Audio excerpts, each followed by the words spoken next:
का बयान मचा तूफान। मैंने हरक सिंह जी ने ऐसा कोई बयान नहीं दिया। मेरी हरक सिंह से बात हुई। वर्चस्व की लड़ाई के दोनों नेताओं के वर्चस्व की लड़ाई के शिकार हुए हैं।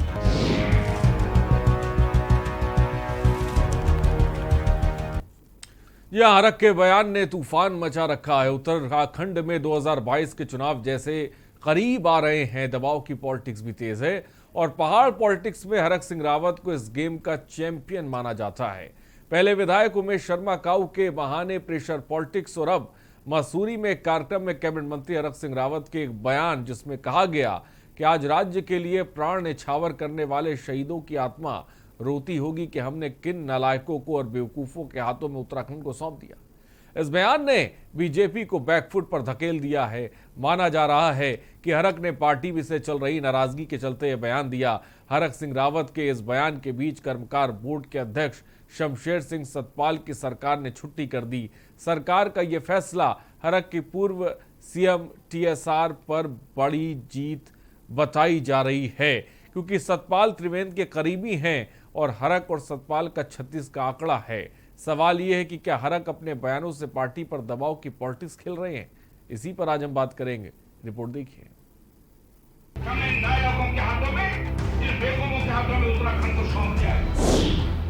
उत्तराखंड में जैसे जैसे चुनाव नजदीक आ रहे हैं, वैसे वैसे नेताओं और मंत्रियों ने अपनी ताकत का एहसास कराना शुरू कर दिया है।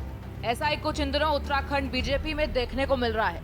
हरक का बयान अपनी पार्टी के मुख्यमंत्री और पूर्व मुख्यमंत्री को कटघरे में खड़ा कर गया है। उनके इस बयान को बीजेपी प्रदेश प्रभारी दुष्यंत कुमार गौतम ने अनुशासनहीनता मानते हुए कहा है कि परिवार के एक प्यारे बच्चे की तरह उन्हें डांटा भी जाएगा, जबकि भाजपा प्रदेश अध्यक्ष मदन कौशिक उनका बचाव करते हुए नजर आ रहे हैं। बलबीर सिंह की आत्मा रोगी, उन सैकड़ों लोगों की आत्मा रोगी जिन्होंने उत्तराखंड राज्य के लिए बलिदान दिया है। हमने इन नालायकों के हाथों में, इन बेवकूफों के हाथों में उत्तराखंड को सौंप दिया है। हमने इन नालायकों के हाथों में, इन बेवकूफों के हाथों में उत्तराखंड को सौंप दिया है। इसलिए मैं आज आपसे कहना चाहता हूं कि हमारी जिम्मेदारी, अगर हम सही मायने में उत्तराखंड के हितैषी हैं, सही मायने में उत्तराखंड के प्रेमी हैं, तो उन आत्माओं को रोने से रोकना होगा। अपने टिप्पणी नहीं है, उनका नेचर स्वभाव है ऐसा बात करने का। तो घर के अंदर होता है, एक आध बालक ऐसा भी होता है, तो उसको भी हमें ही संभालना होता है। मानते गलत है ऐसी टिप्पणी करना अनुशासनहीनता तो है ही है, वो भी घर के परिवार के लोग हैं। क्या संज्ञान लिया जाएगा अनुशासनहीनता के मामले? जैसे प्यारे बच्चों को डांटा जाता है वैसा डांटा जाएगा। मैंने हरक सिंह जी ने ऐसा कोई बयान नहीं दिया। मेरी हरक सिंह से बात हुई। उन्होंने कहा कि मैंने केवल एक परिप्रेक्ष्य में कहा कि आज उन्होंने वो वर्णन किया कि तिवारी जी के ज़माने में इस प्रकार का एक विषय आया था। आप उसको पूरे वाक्य को अगर पढ़ेंगे तब आपको मालूम होगा, लेकिन आपने अपने मतलब का निकाल दिया, बाकी छोड़ दिया। हरक सिंह रावत जी ने क्या कहा उसके बारे में तो मुझे ज़्यादा जानकारी नहीं है, लेकिन ये निश्चित तौर पे सुनने को मिलता है कि इनके मुख्यमंत्री और विधायक इस बात से खुश नहीं है कि उनके सारी वरिष्ठता को दरकिनार किया गया। उस वजह से उनमें असंतोष बीच बीच में सुनने को या उनके जो बयान आते हैं उससे जानने का मौका मिलता है। हरक सिंह रावत के इस बयान को पार्टी से चल रही नाराजगी के रूप में देखा जा रहा है।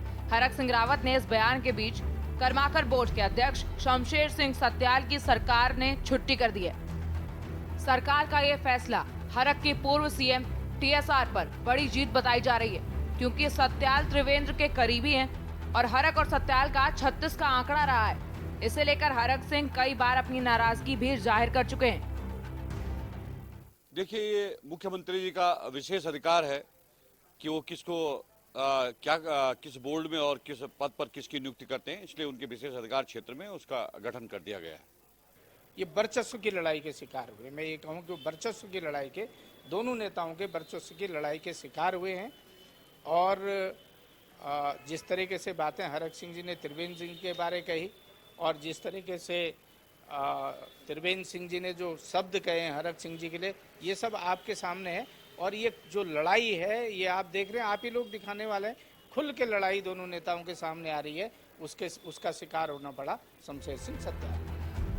कुल मिलाकर चुनाव से पहले हरक सिंह रावत ने एक बार फिर अपनी ताकत का एहसास पार्टी को कराया है। नालायक वाले बयान के बाद भी पार्टी के शीर्ष नेता कार्रवाई तो छोड़िए उनका बचाव कर रहे हैं और उन्हें प्यारे बच्चे की संज्ञा दे रहे हैं।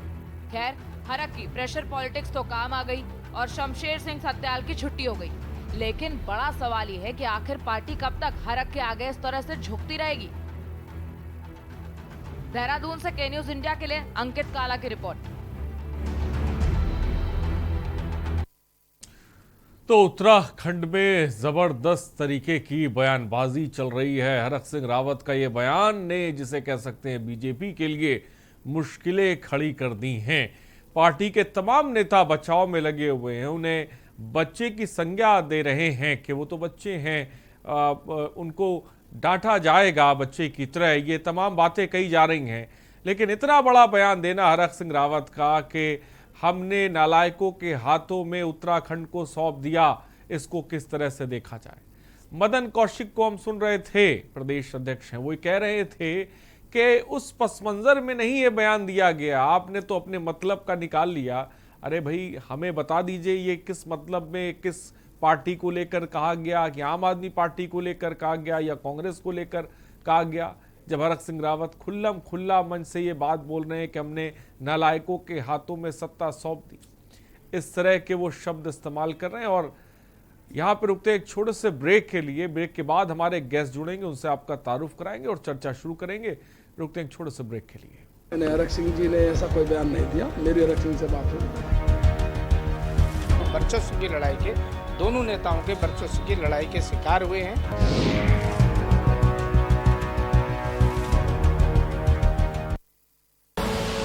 आप देख रहे हैं के न्यूज, खबरों का सारथी। चिकित्सक आपके द्वार सेवा उत्तराखंड में संजीवनी साबित हो रही है, जहां अनुभवी डॉक्टर राज्य के हर परिवार तक मोबाइल के माध्यम से स्वास्थ्य सुविधा उपलब्ध करा रहे हैं। वहीं उत्तराखंड के अंतिम छोर पर रह रहा व्यक्ति चिकित्सक से सिर्फ एक कॉल दूर है। आज राज्य के दर्जनों डॉक्टर सुबह से शाम फोन के माध्यम से लोगों के स्वास्थ्य संबंधी समस्याओं का समाधान कर रहे हैं। उत्तराखंड सरकार द्वारा जहां टोल फ्री नंबर 104 पर स्वास्थ्य सहायता प्रदान की जा रही है, वहीं व्हाट्सएप नंबर 9412080622 पर भी स्वास्थ्य से संबंधित परामर्श प्रदान किया जा रहा है। इसके साथ ही राज्यवासी ई संजीवनी पोर्टल के माध्यम से भी इस सेवा का लाभ उठा सकते हैं। मेरे पेट की परेशानियां थी, जिसके लिए मैंने 104 नंबर पे कॉल किया। वहां से मुझे कुछ दवाइयां प्राप्त हुई, जिन्हें खाने के बाद मैं पूर्णतः लाभान्वित हुआ और मुझे आराम है। कोरोना के दौरान मेरी तबीयत खराब हुई, घर बैठे ही फ़ोन के माध्यम से मिला इलाज, अब मैं एकदम ठीक हूँ। इतनी हमारी आशास है जिनको हमने अभी टैबलेट्स दिए हैं, एनम जिनको हमने टैबलेट्स दिए हैं, स्मार्टफोन दिए हैं, उनको भी हमने इसकी सारी ट्रेनिंग करा दी है। जब भी ये लोग फील्ड एक्टिविटीज़ के लिए जाते हैं तो वहाँ पर भी अगर कोई लाभार्थी मिलता है जिसको किसी तरह की तकलीफ है, जिसको डॉक्टर्स को दिखाना चाहता है, तो टैबलेट के थ्रू, थोड़ा स्मार्टफोन के थ्रू से कनेक्ट हो जाते हैं और हमारे डॉक्टर से निःशुल्क में चिकित्सा परामर्श लेते हैं। जन जन की है सरकार, चिकित्सक पहुँचे आपके द्वार। आप देख रहे हैं के न्यूज, खबरों का सारथी। हरक सिंह जी ने ऐसा कोई बयान नहीं दिया, मेरी हरक सिंह से बात हुई। वर्चस्व की लड़ाई के दोनों नेताओं के वर्चस्व की लड़ाई के शिकार हुए हैं।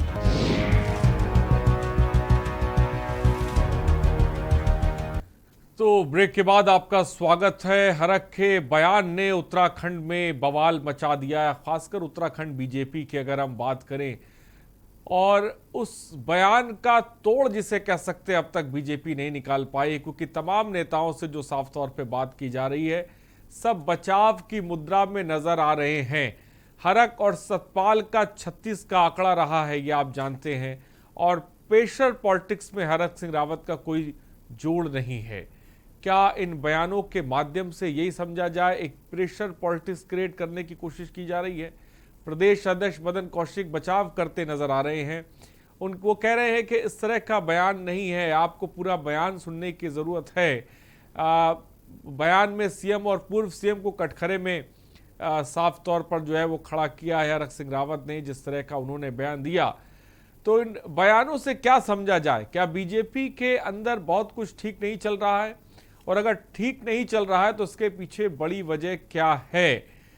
ये अपने आप में बड़ा सवाल है। और आने वाले चुनाव के मद्देनजर देखा जाए तो मौजूदा स्थिति जो बनी हुई और पिछले कुछ दिनों में जो हमने देखी है, चाहे विधायक काऊ की वो तस्वीर हो जहां पर हमने देखा कार्यकर्ताओं और काऊ के बीच ज़बरदस्त तरीके की जो है ज़ुबानी जंग देखने को मिलती है, उसके बाद हमने एक तस्वीर साफ तौर पे ये देख रहे हैं जहां पर हरक सिंह रावत खुल्लम खुल्ला जो है बयान दे रहे हैं। तो इन बयानों को किस तरह से देखा जाए, इन भिड़ंतों को किस तरह से देखा जाए? क्या उत्तराखंड बीजेपी में सब कुछ ठीक नहीं चल रहा है? और अगर ठीक नहीं चल रहा है तो इसके पीछे बड़ी वजह क्या है? क्योंकि चुनाव नज़दीक हैं, चुनाव सर पर हैं और उसके मद्देनज़र देखा जाए तो इस तरह की बयानबाजी, इस तरह के बयानवीर कितना नुकसान पहुंचा सकते हैं, ये अपने आप में बड़ा सवाल है। तो आज हम इसी पर बात करेंगे कि इस बयान को लेकर कितना बीजेपी को नुकसान हो सकता है, इस पर हम बात करेंगे। फिलहाल हमारे साथ गेस्ट जुड़ेंगे, उनसे आपका तारुफ भी कराएंगे। लेकिन इन सब के बीच उत्तराखंड की सियासत में ज़बरदस्त तरीके के बयानी तूफान देखने को मिल रहा है, जहां पर हरक सिंह रावत ने एक बयान दिया। हरक सिंह रावत ने ये बात कही कि नाकाराओं के हाथ में हमने उत्तराखंड सौंप दिया है। वो किनको नाकारा कह रहे हैं और क्यों नाकारा कह रहे हैं, ये बड़ा सवाल है। जब इस सवाल को लेकर प्रदेश अध्यक्ष के पास मीडिया पहुंची कि भाई ये बात हरक सिंह रावत ने कही है कि नाकारा के हाथों में उत्तराखंड सौंप दिया, तो उन्होंने कहा कि नहीं, उन्होंने ये बयान नहीं दिया, इस तरह का कोई बयान नहीं है। और जिस पस मंज़र में ये बयान दिया गया है, आपको पूरा बयान सुनने की ज़रूरत है। हमने आपको बयान भी सुनवाया और आप बखूबी समझ गए होंगे ये बयान किसको लेकर दिया गया है। दूसरे नेता का ये कहना है कि भाई बच्चे की तरह जो है इन्हें समझाया जाएगा। हरक सिंह रावत क्या बच्चा है या उन्हें बच्चे की तरह समझाया जाएगा? और इसमें कोई दो राय नहीं है। तो हाल फिलहाल हमने देखा सतपाल की जिस तरह से जो है छुट्टी करी गई, हरक सिंह रावत और सतपाल सिंह में 36 का आंकड़ा है। और ये बात भी साफ तौर पे कही जा रही कि हरक सिंह रावत एक प्रेशर पॉलिटिक्स उत्तराखंड बीजेपी में जनरेट कर रहे हैं, जिसका असर साफ तौर पे देखने को मिल रहा है। फिलहाल मौजूदा स्थिति में जिस तरह की बयानवीर देखने को मिल रहे हैं और जिस तरह से हमने कुछ दिन पहले बयानबाजी बीजेपी में देखी, जहां पर एक विधायक और कार्यकर्ता आमने सामने थे, कैबिनेट मंत्री आमने सामने थे, उसके बाद फिर एक बयान सामने आ रहा है। इन तमाम बयानों को किस तरह से देखा जाए, किस तरह से समझा जाए? क्या उत्तराखंड बीजेपी में सब कुछ ठीक नहीं चल रहा है, उसको छिपाने की कोशिश की जा रही है? ये अपने आप में बड़ा सवाल है। दूसरी तरफ विपक्ष को कह सकते हैं कि बैठे बैठाए मुद्दा मिल गया है बीजेपी को घेरने के लिए। कांग्रेस ने इस पूरे मामले पर ज़बरदस्त तरीके का निशाना भी साधा है। इसी पर आज हम बात करेंगे, इसी पर आज हम चर्चा करेंगे। उत्तराखंड में मौजूदा वक्त में जिस तरह की बयानबाजी खासकर उत्तराखंड बीजेपी में देखने को मिल रही है, इससे क्या समझा जाए? चुनाव सर पर है और पार्टी के अंदर ही ऐसा लग रहा है कि कुछ ठीक नहीं चल रहा है, जिसका खामियाजा आने वाले चुनाव में बीजेपी को भुगतना पड़ सकता है। और इस खासकर बयानबाजी को किस तरह से पार्टी सॉल्व करेगी, किस तरह से इसे सुलझाएगी, ये भी अपने आप में बड़ा सवाल है। क्योंकि तमाम बड़ी बड़ी बातें, तमाम बड़े बड़े दावे तो किए जाते हैं। बीजेपी ये भी कहती है कि भाई हम अनुशासन की पार्टी हैं, अनुशासनहीनता हम बर्दाश्त नहीं करेंगे। और उसके बाद हम तमाम इस तरह की चीज़ें भी देखते आ रहे हैं और उसको लेकर आप जानते हैं कि बहुत बड़ा फैसला नहीं लिया गया है। मौजूदा वक्त में जब चुनाव सर पर है तो इस तरह की प्रतिक्रिया, इस तरह के बयान को हम किस तरह से देखें? और हमारे साथ कुलदीप राणा वरिष्ठ पत्रकार हैं, हमारे साथ जुड़ गए। कुलदीप राणा जी, बहुत बहुत स्वागत है। और हमारे साथ विनोद सुयाल बीजेपी प्रवक्ता हैं, वो भी इस वक्त हमारे साथ जुड़ गए। विनोद सुयाल जी, आपका ये बहुत बहुत स्वागत है। सबसे पहले सीधे रुख करते हैं कुलदीप राणा जी के पास। कुलदीप राणा, हरक सिंह रावत का बयान जहां पर वो ये कह रहे हैं कि भाई उत्तराखंड को हमने नाकाराओं के हाथ में दे दिया, आपको क्या लगता है ये नाकारा कौन है? किसके हाथ में उत्तराखंड दिया गया? तमाम बातें इस बयान को लेकर कही जा रही हैं, लेकिन मौजूदा वक्त में जो बयानबाजी हरक सिंह रावत की तरफ से देखने को मिल रही है, उसको किस तरह से देखा जाए, बताएं। उत्तराखंड की राजनीति के उन माहिर खिलाड़ियों में हैं कि वो जानते हैं कि मुझे जनता के साथ किस तरह से संवाद कायम करना है। ठीक, वो जनता की नब्ज टटोलना जानते हैं और इस बयान के माध्यम से उन्होंने एक बार फिर चुनावी समय में जनता की दुखती रग पर हाथ रखा है और यही सबसे बड़ी बेचैनी का कारण है, क्योंकि इस उत्तराखंड राज्य निर्माण के बाद से क्या है कुलदीप जी, दुखती रग क्या है? जनता की दुखती रग यही है कि उत्तराखंड राज्य निर्माण के बाद से राज्य के विकास को लेकर के जो राज्यवासियों के सपने थे, जो उनकी अपेक्षाएं थी, आशाएं थी, रोजगार को लेकर के, विकास के बुनियादी ढांचे को लेकर के, और इसके अलावा जो उत्तराखंड की जो विषम भौगोलिक परिस्थितियां हैं, वहां जिस तरह की घटनाएं घटती रहती हैं, चाहे वो मौसम को लेकर के हो, आपदा को लेकर के हो, उन तमाम सारी चीजों में। और जब उत्तर प्रदेश में थे तो इस तरह की जो सरकारी सुविधाएं हैं या सरकारी योजनाएं हैं, उनका लाभ जो दूरगामी क्षेत्रों तक नहीं पहुंच पाता था। तो अपना राज्य होगा तो ये सारी चीजें अपने क्षेत्र में होंगी, विकास का एजेंडा हम तय करेंगे, ये तमाम सारी चीजें जो जनता की उस समय आंदोलन के समय जो ये बातें रहती थी। हरक सिंह रावत जी या उसके दौर के अभी जितने भी अधिकांश नेता हैं, ये सब उत्तराखंड आंदोलन के दौरान के ही नेता हैं और उसी दौर में ये लोग भी उभरे हैं। तो अभी भी क्योंकि उत्तराखंड में जनता के पास भाजपा और कांग्रेस के अलावा राजनीति का कोई विकल्प है नहीं, तो ऐसे में जनता भी इन दोनों दलों के बीच में एक तरीके से पिस सी गई है। अब ऐसे में जब जनता के बीच में विद्रोह का भाव हो और आपको राजनीति में अपनी सीट पुख्ता करनी हो, अपना भविष्य सुरक्षित करना हो, और जो एक महत्वपूर्ण शब्द बार बार निकल के आ रहा है, वर्चस्व, तो राजनीति में जो वर्चस्व की जो लड़ाई है, इसमें हरक सिंह जानते हैं कि वो क्या कह रहे हैं, क्यों कह रहे हैं, इससे किसको चोट लगेगी और इससे किसको फायदा होगा। वो इन सबके माहिर खिलाड़ी हैं और उनका जो बयान है, उनके बयान को देखिए कि पिछले एक हफ्ते में उनका ये बयान कब आया। पिछले एक हफ्ते में जिस तरह की घटनाएं उत्तराखंड में हुई, हरक सिंह के साथ जो राजनीतिक परिदृश्य में हुआ कि वो दिल्ली जाते हैं और गृह मंत्री और भाजपा के सबसे कद्दावर नेताओं में जो पार्टी के नीति निर्धारक माने जाते हैं, अमित शाह से मिलके आते हैं। अमित शाह से मिलने के बाद जब उत्तराखंड लौटते हैं और उनका मसूरी में कार्यक्रम होता है, तो वहां उनका ये बयान निकल करके आता है। और उसके ठीक दूसरे तीसरे दिन जो है, आज एक बड़ी घटना होती है कल की वही जो त्रिवेंद्र रावत के साथ उनका 36 का आंकड़ा था, जो राजनीतिक प्रतिद्वंदता थी, उसमें जो उनके बेहद करीबी रहे और एक तरीके से उनकी गले की हड्डी बने रहे हरक सिंह की, शमशेर सत्याल कर्मकार बोर्ड में, तो कर्मकार बोर्ड से शमशेर की छुट्टी हो जाती है। तो ये राजनीति में और खासकर उत्तराखंड की राजनीति में हरक सिंह की जो अपनी राजनीति है और उनका जो कद है, ये उसको दर्शाता है। तो ये पूरा बयान कहीं ना कहीं इसने बीजेपी को तो असमंजस में डाला ही है, लेकिन इसने हरक सिंह को जनता के साथ सीधा संवाद करने में बेहद मजबूत स्थिति में ला दिया है।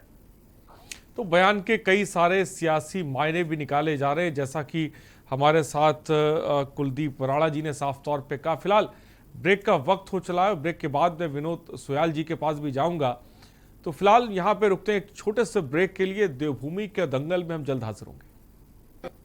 मैंने हरक सिंह जी ने ऐसा कोई बयान नहीं दिया, मेरी हरक सिंह से बात हुई। वर्चस्व की लड़ाई के दोनों नेताओं के वर्चस्व की लड़ाई के शिकार हुए हैं।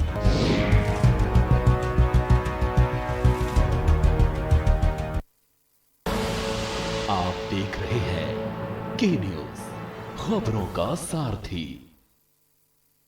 प्रधानमंत्री आवास योजना के तहत हर व्यक्ति का अपना घर का सपना साकार होता नजर आने लगा है। जरूरत पर ये दिल है कि चख रहा है उन्हीं अल्फाजों का दूर कितना भी जाओ, इस जुबान से दूर ना जा पाओगे। विमल, बोलो जुबान केसरी। आप देख रहे हैं के न्यूज, खबरों का सारथी। हरक सिंह जी ने ऐसा कोई बयान नहीं दिया, मेरी हरक सिंह से बात हुई। वर्चस्व की लड़ाई के दोनों नेताओं के वर्चस्व की लड़ाई के शिकार हुए हैं।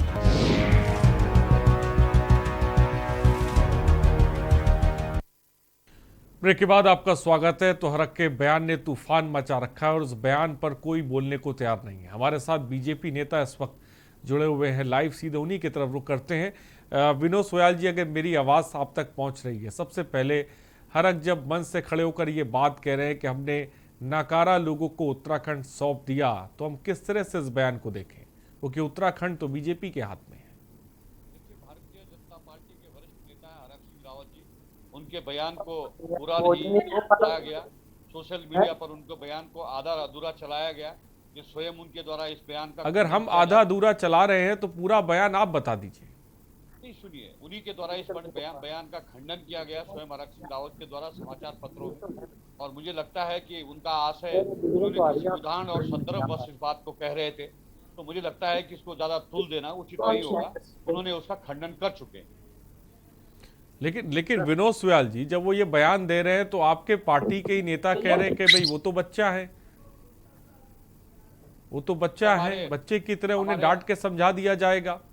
हमारे राष्ट्रीय महामंत्री और हमारे उत्तराखंड के प्रभारी आदरणीय दुष्यंत गौतम जी द्वारा ये कहा गया है, वो वरिष्ठ नेता हैं, उन्होंने समझाने के परिप्रेक्ष्य में उन्हें जब उन्होंने बयान पर अपना सफाई पेश कर दी है, तो मुझे लगता है कि अब न डांट की जरूरत पड़ेगी न समझाने की जरूरत पड़ेगी। और हमारे साथ इस वक्त लखपत बुटोला जी भी जुड़ गए। लखपत साहब, क्या मेरी आवाज आप तक चली? बहुत बहुत स्वागत है आपका जी। हरक रावत जी के इस बयान को और विनोद सोयाल जी को भी आपने सुना, क्या कहेंगे?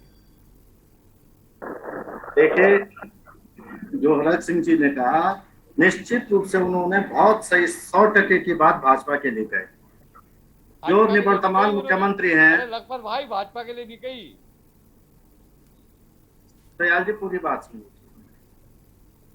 जो भाजपा के निवर्तमान मुख्यमंत्री हैं, वो कहते हैं गाय ऑक्सीजन देती, ऑक्सीजन लेती है। तो अब इसके लिए उन्होंने क्या बुरा कहा?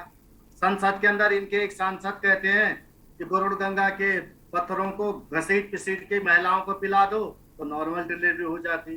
इनका एक मंत्री कहता है कि हमने ऐसा ऐप बना दिया कि बारिश कहीं भी करा सकते हैं। इनके मुख्यमंत्री विधायक को कहते हैं, मंत्री को कहते हैं पूर्व मुख्यमंत्री की गधा है। अब मुख्यमंत्री को कह रहा गधा है, मंत्री मुख्यमंत्री को कह रहा निठल्ला है। तो ये इनका ये ड्रामा चलता रहेगा। निश्चित रूप से अगर निठल्ले मुख्यमंत्री नहीं दिए होते तो 3 मुख्यमंत्री 4.5 साल में बदलने की जरूरत नहीं होती। ये आप भी समझ सकते हैं और ये बीजेपी का हाई कमान भी समझ आया कि हमने 3 निठल्ले मुख्यमंत्री दे दिए। 2017 में मोदी जी, अमित शाह जी ने कहा था डबल इंजन की सरकार दी। आप अपने बारे में सोचिए, पहले कांग्रेस के बारे में, जिसमें जो है सिर्फ डबल। दयाल साहब, आपको मैं गंभीरता से सुन रहा था, आप पूरी बात सुनिए। सुन रहा हूँ, आप अनर्गल और आप ऐसा बीच में बोलने की जो आदत है वो ठीक नहीं है। आप पहले सुन लीजिए और यदि सुन लीजिए, यदि इन बातों को मैं गलत कह रहा हूँ, कल तुम्हारा मत सुन। अब ये इसमें क्या कहेंगे, कल तुम्हारा मंत्री जो श्रीनगर से चुनाव लड़ता है वो कह रहा गैर श्रीनगर की पॉपुलेशन 80 लाख हो गई। अब ये कांग्रेस कहेगी कि 80 लाख पॉपुलेशन तो उत्तराखंड की 100 करोड़ है, 7 करोड़ पौड़ी की पॉपुलेशन है। और तुम्हारा मुख्यमंत्री एक विधानसभा की पॉपुलेशन 80 लाख बताता है, वहां का विधायक, वहां का मंत्री, और कहता है कि श्रीनगर की पॉपुलेशन 80 लाख हो गई। तो ये कांग्रेस ज्ञान देगी तुमको? ये बताओ, ये कांग्रेस ज्ञान देगी आपको? नहीं, सवाल क्या लगता है? बताने का काम कीजिए। मैं सुन लीजिए, यहाँ ये जितने मंत्री हैं, मुख्यमंत्री हैं, जिस मंत्री को ये पता नहीं हो कि उसकी विधानसभा के अंदर एक नगर पालिका परिषद पड़ता है, उस नगर पालिका परिषद की पॉपुलेशन क्या है, आप ये सोच सकते हैं कि किस तरह से निठल्ले नकारा लोग सरकार में बैठे हुए हैं। इसमें तो कांग्रेस लगातार कह रही है, कांग्रेस 4.5 साल से कह रहे आपने निठल्ले नकारे अनपढ़ लोगों को बिठा रखा है। ठीक और मैं आपसे कह रहा हूँ, ठीक है लखपत जी, मैं कह रहे थे, सुन लीजिए। नहीं, इनसे कहिए कि ये लखपत बुटोला गलत कह रहा है। ये बीच में जो इतनी बातें कह रही है सोयाल साहब, ये तुम्हारे मंत्री ने नहीं कहा कि श्रीनगर की पॉपुलेशन 80 लाख है, तो लखपत बुटोला उनको अपने विधानसभा के 1/4 हिस्से की पॉपुलेशन 80 लाख लग रही नॉलेज की बात है, कौन बोलेगा 80 लाख? जिले की पॉपुलेशन कितनी, ये तो बताएं मान्यवर। ठीक, ये तो बताएं। ठीक है लखपत जी, मैं आऊंगा लखपत पटोला साहब, मैं आऊंगा आपके पास, मैं आऊंगा। विनोद सुयाल जी, मेरी आवाज अगर आप तक पहुंच रही है, विनोद सुयाल जी मेरी आवाज आप तक पहुंच रही है। आप कह रहे हैं कि इस बयान पे स्पष्टीकरण दे दिया गया, लेकिन मैं आपसे जानना चाहूंगा आखिर ऐसे बयान की नौबत ही क्यों आ गई? ऐसे बयान की नौबत क्यों आ गई जहां पर भरी महफिल में, भरे कार्यक्रम में वो बोल रहे हैं कि हमने नाकाराओं के हाथों में उत्तराखंड जो है सौंप दिया है? उन्होंने सौंप दिया नहीं, उन्होंने ये कहा है कि उन्होंने संदर्भ बस और उदाहरण सहित ये बात कही है। उन्होंने आज के परिप्रेक्ष्य में ये बात नहीं कही है भाई साहब, इसलिए आप इसको बिंदु को इस तरह से न जोड़ें। उन्होंने उसके बाद अरे सुयाल साहब कुछ नहीं है, उन्हें बयान देना था त्रिवेंद्र सिंह रावत के विरुद्ध। त्रिवेंद्र सिंह रावत जी उनको कह चुके हैं कि गधा कह चुके हैं। क्या एक पूर्व मुख्यमंत्री को शोभा देता है मंत्री को कहते हो जो उनके कैबिनेट में 4 साल काम कर चुका हो, उसको आप गधा कह रहे हैं? यदि वो गधे थे तो आपने सरकार में रखा क्यों? ऐसे मंत्री को बनाया क्यों आपको? यदि आपके नजर में वो गधे थे तो आपने बनाया क्यों उनको मंत्री? ये तो बताया। मैं सवाल आपका ले रहा हूं लखपत जी, मैं सवाल आपका विनोद सयाल जवाब कर चुके हैं। जो मंत्री उसको मुख्यमंत्री गधा कहता है, मुख्यमंत्री क्या मंत्री नहीं कहेगा? कैसे निठल्ले व्यक्ति को बना दिया है जिसने प्रदेश को पीछे ले जाने का काम कर दिया है, उसमें क्या बुरा कहा उन्होंने? कभी कभी हरक सिंह भाई सही बात बोल देते हैं, और मैं आपसे कह सकता हूं इस बात को आप समझ लीजिएगा, क्योंकि उनमें थोड़ा बहुत कांग्रेस से जो विचारधाराएं हैं वो हैं। विनोद सुयाल जी, आप कैसे कह सकते हैं बहस का मुद्दा नहीं है? भाई सही बात बोली है कि भाई सरकार है और नालायकों के हाथ में है। ये तो लखपत बुटोला साहब, आप अगर चुप होंगे तो आप आगे बढ़ेगी बात। लखपत बुटोला साहब, अगर आप 2 मिनट चुप रहेंगे तो बात आगे बढ़ेगी।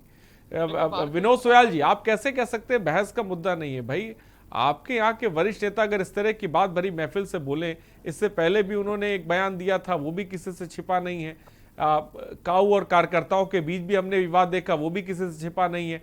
मैं तमाम मामले आपको गिना सकता हूं, तब भी आप कहेंगे ये बहस का विषय नहीं है। क्या हम कैसे माने कि बीजेपी में सब कुछ ठीक चल रहा? आप ही बता दीजिए। तो इनके प्रदेश कार्यालय की घटनाएं।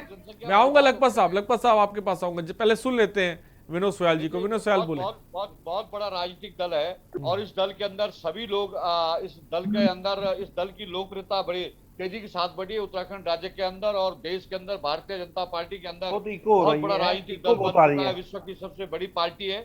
छुटपुट घटनाएं होती रहती है। मैं स्वीकार करता हूं कि कुछ नेताओं द्वारा बीच बीच में बयान। बड़ी पार्टी का मतलब ये नहीं सुयाल साहब आप प्रदेश कार्यालय में कोई आत्महत्या कर ले। बड़ी पार्टी का मतलब ये नहीं कि आपका कोई संगठन मंत्री बलात्कार कर दे और पार्टी में छेड़खानी कर दे पार्टी मुख्यालय में। बल्कि पार्टी का मतलब क्या होता है कि आप जो कुछ करें छूट मिलेगी आपको। आपके 357 का बहुमत इसलिए 3-4 विधायक। ठीक है, मैं आऊंगा विनोद सुयाल आपके पास भी। लखपत बुटोला जी आपके पास भी। देवेंद्र चमोली जी हमारे साथ जुड़े हुए हैं, प्रवक्ता हैं यूकेडी के। देवेंद्र चमोली जी, बीजेपी में जो इस वक्त सब कुछ चल रहा है और जिस तरह का बयान सामने हरक सिंह रावत का आया है, देवेंद्र चमोली जी आप क्या कहेंगे? सबसे पहले हेलो। हाँ देवेंद्र चमोली जी बोले। मैं डॉक्टर साहब का बहुत धन्यवाद करता हूँ, बड़े अनुभवी आदमी हैं और लंबे समय प्रतिनिधित्व भी कर रहे हैं और जिम्मेदारियां इस प्रदेश निभा रहे हैं डॉक्टर हरक सिंह रावत।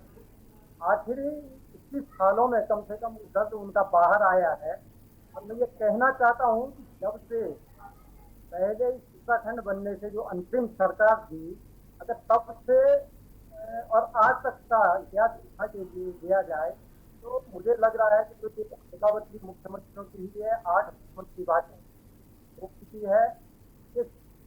जो हरक सिंह जी ने 21 साल बाद ये बातें कही है तो उसमें मोहर लगती है कहीं ना कहीं। तो ये बड़ा गंभीर प्रश्न है। कोई भी सरकार रही हो, कहीं पे कुछ बहुत अच्छा चला नहीं है। सरकार के मुखिया का अपने मंत्रियों पे कहीं पे कंट्रोल नहीं रहा, अपने अधिकारी अपने कर्मचारियों पे कहीं पे भी कभी जो है नियंत्रण देखने को मिला। इसका जो है जनता को भुगतना और ये भाजपा का चरित्र रहा है। इन 21 सालों में राज्य बनने के 21 सालों में देश की उत्तराखंड की जो मूल अवधारणा थी, तो जो चकनाचूर करने का काम केवल भाजपा इसकी बड़ी भागीदार रही है और विपक्ष में बैठी आज कांग्रेस को अरे बोलने का 5 वक्त साल तक तैयार आप भी नहीं है, साझेदार रहे हैं, क्योंकि यही स्थिति जब जब कांग्रेस में थी आप भी वही साझेदार रहे हैं भारतीय अब जनता बड़ा पार्टी के प्रश्न साथ। यह है कि सरकार में आप कह रहे हैं कि बहुत कुछ ठीक नहीं चल रहा, चलेगा कैसे? सिद्धांतों की बात करने वाली भाजपा आज इनके यहाँ तो अगर सरकार चल रही है तो सब कांग्रेस की चल रही है। ठीक है दिवेंद्र चमोली साहब, आपका ही जवाब लेते हैं। दिवेंद्र चमोली जी को सुना विनोद सोयल आपने, उन्होंने कहा कि भाई आवाज थोड़ा गूंज रही थी। हाँ, विनोद सोयल जी, उनका कहना है कि भाई कमांड नहीं रह गई एक तरह की, जिसे कह सकते हैं बीजेपी नेताओं पर आला कमान की, जिसकी वजह से वो इस तरह का बयान दे रहे हैं। ऐसा कहीं है ही नहीं, भारतीय जनता पार्टी बराबर अनुशासित राजनीतिक दल कोई है नहीं, और पूरा संवाद बूथ स्तर से लेकर राष्ट्रीय स्तर तक है। हमने उत्तराखंड राज्य के अंदर साढ़े 4 वर्षों के अंदर और 7 वर्षों की केंद्र की सरकार ने बहुत काम किया है। हम विकास के मुद्दों के आधार पर 2022 के चुनाव में जनता के बीच में जाने वाले हैं। हाँ, ये वही विपक्ष था जो वैक्सीनेशन का मजाक उड़ा रहा था एक बार, वैक्सीनेशन नहीं हो रहा है, नकली टीकाकरण हो रहा है, ये हो रहा है। आज उत्तराखंड राज्य के अंदर हमने 1,75,00,000 लोगों को लगभग टीकाकरण कर चुके हैं, है ना, और लगभग जो है ठीक है, मैं विनोद सोयल जी आपके पास आऊंगा। रविंद्र आनंद जी हमारे साथ जुड़ गए, आप प्रवक्ता है। रविंद्र आनंद जी, बहुत बहुत स्वागत है आपका के न्यूज पर। क्या कहेंगे आप? देखिए, इस पर मैं बिल्कुल सच्चाई सामने रखूंगा। दो चीजें हैं और दोनों चीजें हमें समझनी होंगी। उन्होंने जो ये बात कही हरक सिंह रावत जी ने, ये एक उत्तराखंड वासी का दर्द भी है, क्योंकि उत्तराखंड वासी अपने आप को ठगा हुआ महसूस कर रहा है। 5 साल भाजपा और 5 साल कांग्रेस, फिर 5 साल भाजपा, फिर 5 साल कांग्रेस, बारी बारी से उत्तराखंड को लूटने का दोनों पार्टियों ने काम किया है और जनता अपने आप को ठगा महसूस कर रही है, पहली बात। दूसरी बात, जो उनका दर्द है, तो यार जी सुन लीजिए, बीच में व्यवधान उत्पन्न मत कीजिए। जब आप बोल रहे थे मैं आराम से सुन रहा था, आराम से सुनिए। आप बीजेपी के प्रवक्ता हैं, कम से कम अपना नहीं अपनी पार्टी की गरिमा का ध्यान रखिए। सुन लीजिए, चुपचाप सुन लीजिए पहले। दूसरी बात, जो उनका दर्द है, उनका दूसरा दर्द ये है कि उन्हें सीएम नहीं बनाया गया। ये बहुत जूनियर आदमी को सीएम बना दिया। लूटना क्या हुआ? भारतीय भारतीय जनता पार्टी ईमानदार राजनीतिक दल है। सुन लीजिए, अरविंद केजरीवाल लूट रहा है दिल्ली में बैठ के, जो विज्ञापनों में पूरा पैसा खर्च करने पे लगा हुआ है। आप ये प्रवक्ता हैं, बात क्या हो गई? गरिमा का ध्यान रखिए। आप एक ऐसी पार्टी के नेता हैं, अगर आप जो पार्टी कहती है कि हम बहुत भ्रष्टाचार वाले हैं। आप भ्रष्टाचार साफ पता लग रहा है, आप थर्ड क्लास आदमी है, दूसरे आदमी को आप सुनना नहीं चाहते। उत्तराखंड राज्य बनाया। ठीक है, विनोद सोयल जी मुकम्मल करने दें बात को। विनोद सोयल जी पूरा कर लें ये बात को, आप प्रवक्ता। रविंद्र आनंद जी हकीकत रखते हैं, जल्दी से हकीकत रखिए। आप तो बहुत गहराई में चले गए, जल्दी से हकीकत रखिए। देखिए, ऐसा है कि जो उनका अपना दर्द है, उनको लगता था कि उनको मुख्यमंत्री बनाया जाएगा। ये उनका अपना दर्द भी हो सकता है और ये उत्तराखंड का दर्द भी हो सकता है, क्योंकि उत्तराखंड वासी तो हवा महसूस कर रहे हैं। और अब जनता जो है दोनों पार्टियों से ऊब चुकी है और आने वाले चुनाव में बीजेपी को पूरी तरह से उखाड़ फेंकने के लिए तैयार है। जिस प्रकार से 4.5 साल में 3 सीएम देने का काम किया, 3 महीने में 3 सीएम बदलने का काम किया, बीजेपी ने खुद ही अपने आप को घेरने का काम किया है। बीजेपी के विधायक, बीजेपी के मंत्री अपने ही मुख्यमंत्री को कटघरे में खड़ा करते रहे हैं, चाहे त्रिवेंद्र सिंह रावत हो, तीरथ रावत हो, या फिर अब जो पुष्कर सिंह धामी आए हैं वो। तो इससे स्पष्ट होता है कि कहीं ना कहीं जो इनकी आपसी खींचतान है सामने आती है और कलई इनकी साफ खुलती है। ठीक है, विनोद सोयल जी क्या कहेंगे? खींचतान मची है लेकिन उसको जगजाहिर नहीं किया जा रहा। भारतीय जनता पार्टी में सब स्मूथली हो रहा है। भारतीय जनता पार्टी ने 2 मुख्यमंत्री बदले, लेकिन कहीं पर भी किसी ने कोई बयान नहीं दिया। बदले 3, आज तक भी कुछ भी नहीं किया। भारतीय हमारा नहीं, विनोद सोयल जी, हमने ये भी देखा कि काऊ और जिस तरह से कार्यकर्ताओं के बीच जो है गर्मा गर्मी हुई, उसके बाद लगातार हमने इस तरह के मामले देखे। हरक सिंह रावत के भी पिछले कुछ बयान सामने, Trivendra Singh Rawat back to back वो लगातार बयान दे रहे हैं। ऐसा मुझे बोलने दीजिए थोड़ी देर। हमारी कोर कमेटी की हर माह मीटिंग होती है, जिसमें हरक सिंह रावत भी होते हैं, विजय ब्रह्मण्य जी भी होते हैं, और जिसमें जो है सतपाल महाराज जी भी होते हैं, और जिसमें हमारे मुख्यमंत्री भी होते हैं, जिसमें हमारे प्रभारी भी होते हैं, सभी होते हैं। सभी ढेंचा क्या है? भारतीय जनता पार्टी एकजुट है। भारतीय जनता पार्टी 60 पार का जो नारा दिया है उसको पार करेगी। उसके लिए कार्यक्रमों पूरी जोरों पर चलता है। हमने जो है तो पूरे बूथों का सत्यापन कर दिया है। जितने भी हमारे बूथ थे और उसके बाद हमने न्याय पंचायत स्तर पर भी कल हमको वर्चुअल माध्यम से हमारा राष्ट्रीय सुयाल जी, ढैंचा क्या है? और हमने पूरे स्थानों पर अपने प्रभारी नियुक्त कर दिए, हमारे विस्तारक नियुक्त हो चुके हैं, हमारी पूरी चुनाव की तैयारी है। और ठीक है विनोद सोयाल जी, मैं आऊंगा। कुलदीप राणा जी भी हमारे साथ है, वरिष्ठ पत्रकार। कुलदीप राणा जी, मौजूदा वक्त में जिस तरह की बीजेपी में बयानबाजी या यूं कहें कि सरगर्मियां देख रहे हैं आए दिन, जो हमने कुछ महीनों में जो तस्वीर देखी है, क्या ये एक प्रेशर पॉलिटिक्स है जिसका हम एक तरह से जो बाहरी रूप देख रहे हैं, जिस तरह के बयान हम देख रहे हैं, क्या कहेंगे कुलदीप राणा जी? देखिए, प्रदेश की राजनीति में राष्ट्रीय दलों में खासकर ये अक्सर देखने में आया है कि केंद्र में चीजें हुई हैं, केंद्र में जो बातें हुई हैं, केंद्रीय वरिष्ठ नेताओं के साथ जिस तरह की बयानबाजी हुई है और उसकी प्रतिक्रिया में जो चीजें हुई हैं, उसका राज्य के दलों पर बड़ा फर्क पड़ता है। आपको थोड़ा पहले पीछे जाना होगा। आप देखिए कि एक दौर था जब कांग्रेस ने नरेंद्र मोदी को मौत का सौदागर कहा, चाय वाला कहा। मणिशंकर अय्यर ने तो यहाँ तक कह दिया था कि वो AICC के कार्यक्रम में कि वो यहाँ बाहर आकर के चाय बेच सकते हैं। इस तरह के तमाम बयान निकल करके आए, है ना। लेकिन उसके बाद हुआ क्या? इन्हीं बयानों को आधार बना करके भारतीय जनता पार्टी जनता के बीच में गई और जनता ने उन्हीं बयानों के आधार पर, क्योंकि जनता बड़ी भोली और भावुक होती है, ठीक, और राजनीतिक दलों के लिए एक जनता का जो वोट का जो महत्व होता है वो तभी तक होता है जब तक वो वोट पड़ता नहीं है, वो जब तक वोट बैलेट बॉक्स में नहीं गया या उसने वो बटन नहीं दबाया। जैसे ही वो बटन दब जाता है उसके बाद उसका उतना मोल नहीं होता है, क्योंकि उनसे जो लाभ मिलना था वो तो मिल चुका है, ठीक है। और उसके बाद से ये दौर ऐसा निकल करके आया जब राजनीति में जनता को बयानों में उलझा दिया गया। नेताओं ने इन बयानों के माध्यम से जनता से अपने आप को जोड़ा, उनकी भावनाओं उनसे भावनात्मक रिलेशन मेंटेन करने की कोशिश करी और चीजें ये निकल करके आई कि देखने में आया कि राजनीति में यह है सत्ता तक पहुंचने का सबसे आसान माध्यम बन गया।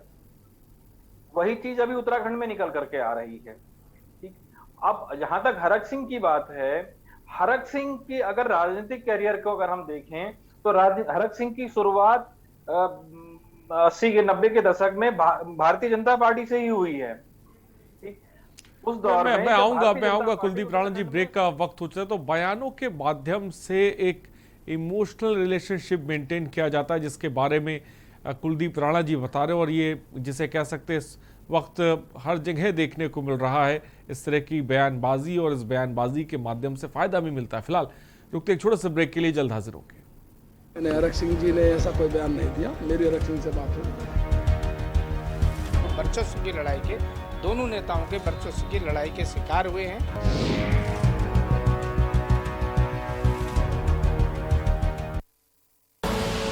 आप देख रहे हैं के न्यूज, खबरों का सारथी। चिकित्सक आपके द्वार सेवा उत्तराखंड में संजीवनी साबित हो रही है, जहां अनुभवी डॉक्टर राज्य के हर परिवार तक मोबाइल के माध्यम से स्वास्थ्य सुविधा उपलब्ध करा रहे हैं। वहीं उत्तराखंड के अंतिम छोर पर रह रहा व्यक्ति चिकित्सक से सिर्फ एक कॉल दूर है।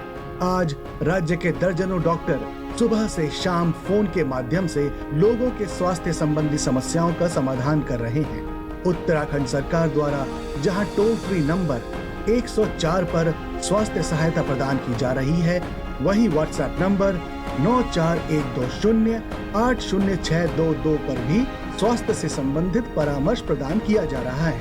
इसके साथ ही राज्यवासी ई-संजीवनी पोर्टल के माध्यम से भी इस सेवा का लाभ उठा सकते हैं। मेरे पेट की परेशानियां थी, जिसके लिए मैंने 104 नंबर पे कॉल किया। वहां से मुझे कुछ दवाइयां प्राप्त हुई, जिन्हें खाने के बाद मैं पूर्णतः लाभान्वित हुआ और मुझे आराम है। कोरोना के दौरान मेरी तबीयत खराब हुई, घर बैठे ही फ़ोन के माध्यम से मिला इलाज। अब मैं एकदम ठीक हूँ।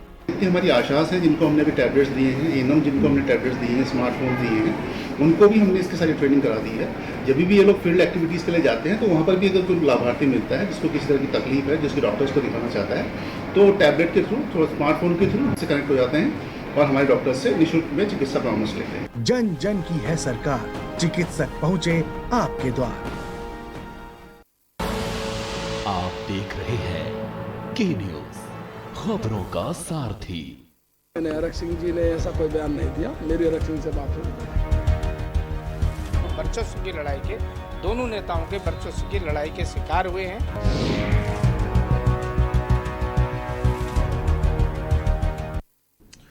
ब्रेक के बाद आपका स्वागत है। हरक सिंह रावत का बयान जिसने उत्तराखंड में तूफान मचा रखा है बीजेपी के अंदर। फिलहाल हम अपने डिबेट की तरफ आगे बढ़ते हैं। हमारे साथ कुलदीप राणा वरिष्ठ पत्रकार है। कुलदीप राणा जी, आप बयान को लेकर, इमोशनल रिलेशनशिप को लेकर अपनी बात रखते, मैं चाहूंगा जल्दी से अपनी बात को मुकम्मल करें, फिर मैं आगे बढ़ूं। जी, तो हमें इस पूरे प्रकरण में ही देखना होगा कि हरक सिंह रावत की जो राजनीतिक शुरुआत है वो भाजपा से ही है। भाजपा से होकर के वो केंद्र में, उत्तर प्रदेश में मंत्री बनते हैं। उसके बाद 97-98 के दौर में वो बसपा में आते हैं, फिर बसपा में भी मंत्री बनते हैं। उसके बाद वो वहां से भी उनका मोह भंग होता है, वो कांग्रेस में जाते हैं और फिर कांग्रेस से 10-12 साल के बाद उनका मोह भंग होकर के वो वापस अपने उसी मातृ दल में आ जाते हैं जहां से उनकी राजनीति की शुरुआत हुई थी। और लेकिन कुलदीप राणा जी, जब वो बीजेपी में रहकर इस तरह के बयान देते हैं, हमने हाल फिलहाल ढेंचू का उनके बयान हो या फिर इनका ताज़ा बयान हो, तो वो क्या चाहते हैं, क्या उनकी मंशा है जो पार्टी के अंदर है? मैं उसी पे आ रहा हूँ। जी, मैं उसी पे आ रहा हूँ। ये पूरे, हमें इस पूरे उसको देखना होगा उनके राजनीतिक सफर के साथ। ठीक, तो आप ये देखिए कि इस पूरे उसमें राजनीतिक यात्रा में जो उत्तराखंड में जो दल प्रभावी रहे हैं, उन दलों के साथ उनका राजनीतिक गठजोड़ रहा है, उन दलों के साथ वो रहे। तो इन तमाम राजनीतिक दलों के बीच में अपना वर्चस्व कायम रखना और उसके लिए जो संघर्ष है और जो अपनी रणनीति, राजनीतिक रणनीति होती है, उसमें हरक सिंह माहिर हैं। और यही कारण है कि हरक सिंह ने उत्तराखंड में एक बार फिर इस तरह के बयानों के माध्यम से जनता के बीच में अपनी पैठ बनाने का जो प्रयास किया है, ये आने वाले चुनाव को देख करके उनकी जो रणनीति है उसका एक अहम हिस्सा है। और मैंने आपसे पहले भी कहा कि विगत एक सप्ताह में जो घटनाक्रम हुए हैं, उनका दिल्ली जाना, दिल्ली से लौट करके मसूरी में ये बयान देना, मसूरी में बयान देने के बाद देहरादून में त्रिवेंद्र रावत के करीबी शमशेर सत्या, जिनसे इनका 36 का आंकड़ा था, उसको कर्मकार बोर्ड के अध्यक्ष पद से हटा देना। तो ये जो पूरा घटनाक्रम है, ये कहीं ना कहीं भाजपा में हरक सिंह रावत की ताकत का एहसास कराती है। विनोद सोयाल जी क्या कहेंगे? देखिए, और ये चीज जनता अच्छी तरीके से समझती है और मैं समझता हूं कि पार्टी जो भी निर्णय लेती है वो सामूहिक नेतृत्व में निर्णय लेती है। हमारी पार्टी एकदम से चुनाव के लिए तैयार है और हमारे सभी नेता जो पार्टी का निर्देश और आदेश है। ये विनोद सोयाल जी कैसी तैयारी है जहां पर हरक सिंह रावत जो है ये कह रहे हैं, जैसा कि मैंने बार बार दोहराया, ये किस तरह की तैयारी है जहां पर एक दूसरे पे नेता बयानबाजी कर रहे हैं, ये किस तरह की तैयारी है? हरक सिंह रावत जी ने अपने बयान के बारे में स्वयं ही सफाई दे चुके हैं। मुझे लगता है कि उस विषय को उन्होंने कहा है कि मैंने इसको नहीं बोला है। तो मुझे लगता है कि पार्टी की तरफ से उनसे इस बारे में संबंध में बातचीत की गई है और उनके द्वारा उसके बाद सफाई दी गई है, समाचार पत्रों में भी छपा है। तो मुझे लगता है कि क्या छपा है आप बता दीजिए। यही छपा, अगर आप समाचार पत्र पढ़ेंगे तो उन्होंने कहा है मैंने पुराने परिप्रेक्ष्य में ये बात कही है, आज के परिप्रेक्ष्य में मैंने ये बात नहीं कही। उन्होंने किसी को उदाहरण देकर ये बात कही है, इसलिए मुझे इसको गलत ढंग से जो है, तो मेरी बात को जो है, तो उन्होंने स्वयं कहा है कि सोशल मीडिया में जो मेरा वीडियो चलाया गया है वो आधा अधूरा चलाया गया है, उसको पूरा नहीं चलाया गया है। मैं किस संबंध में इस बात को कहना चाह रहा था। मुझे लगता है कि भारतीय जनता पार्टी छुटमुट बातों से भारतीय जनता पार्टी की चुनाव अभियान पर कोई असर पड़ने वाला नहीं। हम लगातार जो है तो सक्रिय और सक्रिय रूप से जनता की सेवा में सक्रिय, हमने निरंतर विकास के कार्य किए। हम विकास के एजेंडे के साथ जनता के बीच में जाएंगे और 2022 का चुनाव फतह करेंगे। और हमारे ठीक है लखपत पटोला जी, जल्दी से अपनी बात को रखें, जल्दी से अपनी बात को रखें। देखिए, जो सोयाल जी बार बार कह रहे हैं कि भाजपा सबसे बड़ी पार्टी है, राजनीतिक दल है, मैं व्यक्तिगत रूप से और मेरा ये मानना है कि भाजपा आरएसएस की फ्रेंचाइजी, राजनीतिक फ्रेंचाइजी है। वो अपने आप में कंप्लीट दल नहीं है और न राजनीतिक दल है, वो भाजपा आरएसएस का राजनीतिक फ्रेंचाइजी है। वहाँ फैसले सामूहिक नेतृत्व में नहीं लिए जाते। आपने देखा होगा जिस तरह से त्रिवेंद्र जी आज तक पूछे मुझे क्यों हटाया गया, ये तो बताने का काम कीजिएगा, लेकिन आज तक नहीं। जैसे रूपाणी जी को आपने देखा होगा बदलने का काम किया, पता ही नहीं चला। आपने देखा होगा जिस तरह से तीरथ सिंह जी को 3.5 महीने में हटाने का काम किया, और जिस तरह से वर्तमान मुख्यमंत्री को लिया है तो किसी विधायक की न सहमति ली गई है न उसमें कोई राय ली गई। पहली बात ये गलत फहमी सुयाल साहब की है कि बड़ा राजनीतिक दल है। राजनीतिक दल होता जहाँ डेमोक्रेसी होती है, जहाँ चुने हुए प्रतिनिधियों का जो वास्ता होता है उनका सीधे जनता के प्रति उनकी ठीक है। तो तमाम बयान है, लखपत पटोला की अपनी बातें हैं, विनोद सुयाल जी की अपनी, रविंद्र आनंद जी के। वक्त की थोड़ी सी कमी है, माफी चाहूंगा। बहुत बहुत फिलहाल शुक्रिया आप सबों का हमारे साथ जुड़ने के लिए। विनोद सुयाल जी बहुत बहुत शुक्रिया, लखपत पटोला जी आपका बहुत बहुत शुक्रिया, रविंद्र आनंद जी बहुत बहुत शुक्रिया, कुलदीप राणा जी आपका बहुत बहुत शुक्रिया, और दिव्येंद्र चमोली आप सबों का बहुत बहुत शुक्रिया अपनी बात रखने के लिए। तो चुनाव नज़दीक है और उत्तराखंड में बयानों का दौर इस वक्त चल रहा है। इन तमाम बयानों से किसको कितना फ़ायदा होगा ये तो फिलहाल जनता ही तय करेगी। फिलहाल देवभूमि के दंगल में इतना ही। बने रहिए हमारे साथ। नमस्कार। मैंने हरक सिंह जी ने ऐसा कोई बयान नहीं दिया, मेरी हरक सिंह से बात हुई। वर्चस्व की लड़ाई के दोनों नेताओं के वर्चस्व की लड़ाई के शिकार हुए हैं।